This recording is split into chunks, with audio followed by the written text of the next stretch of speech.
Live from San Diego, this is the Fox 5 News at 10. We continue to monitor news out of Florida tonight, where the FBI executed a search warrant on former President Donald Trump's Mar-a-Lago home in Palm Beach, Florida. The former president put out a statement saying his home was under siege and occupied by a large group of FBI agents. The director of the FBI, however, is a registered Republican and was chosen by Trump. The former president says the raid was unannounced and they broke into his safe. The former president was in New York at the time the search warrant was carried out in Florida. And joining me now with the legality and implications of this probe is trial attorney, former federal prosecutor Paul Starita of the Gomez Trial Attorneys team here in San Diego. So thank you for joining us tonight. Oh, you're welcome, Kathleen. It's a pleasure to be here. Well, a court has to approve this kind of a search warrant. There has to be sufficient reasons for a judge to approve it. So walk us through what generally those could be. Right. So you have to have probable cause to believe that there is evidence of a crime in the place that you're searching and the items to be seized. So you would have to have a witness or intercepted phone calls or some other evidence, physical evidence or documents that establish that there are reasonable grounds to believe that a crime has been committed.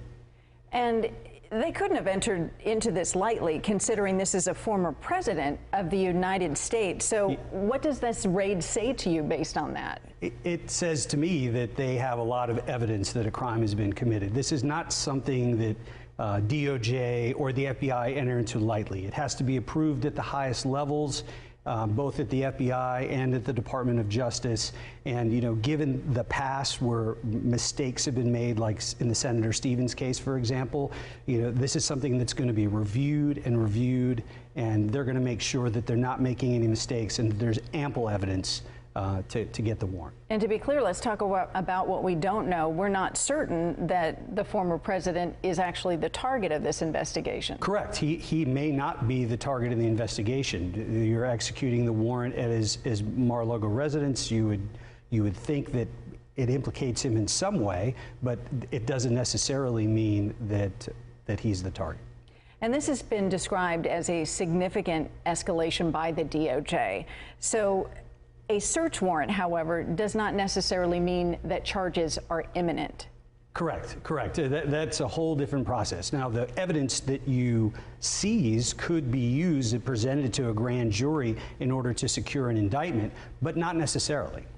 So what happens next? I mean, this is uncharted territory. A president in U.S. history has never had his personal home raided in such a manner. I think that the next step usually is they have got to go through the 15 boxes of evidence that they've seized, and from there they have to decide where they want to go. They may use that information to execute further warrants. They may use that information for other purposes. Another interesting aspect is the president is involved, or at least is implicated in perhaps another criminal investigation. And so the question might be raised, well, what if they seize information that implicates him there? They may have what they call a taint team to review the evidence that they seized to make sure that the team that's investigating this crime isn't later have to recuse itself from that investigation. Well, clearly it's a complicated matter, and I wonder if this complicates it further. It struck me that it seemed that Donald J. Trump broke this news, that this raid occurred. Now, if he were a client of yours, would you advise him to speak publicly that way? No, I would not. Oh, there's the answer. I would not. I mean, something like this, one school of thought is get out in front of the story. You know, the other school of thought is, you know, you may want to keep your mouth shut.